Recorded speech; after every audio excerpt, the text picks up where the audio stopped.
An on-screen pop-up message will alert you when it's time for cleaning. Follow the prompts on screen.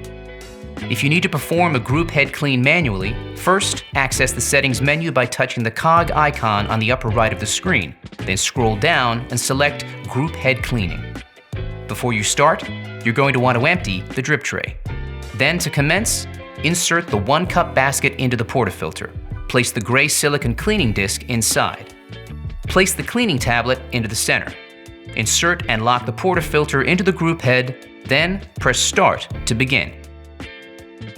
Once the screen indicates the group head cleaning is finished, remove the portafilter.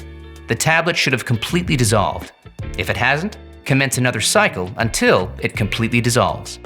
Then, remove the portafilter and flush the group head to remove any residual of the cleaning tablet.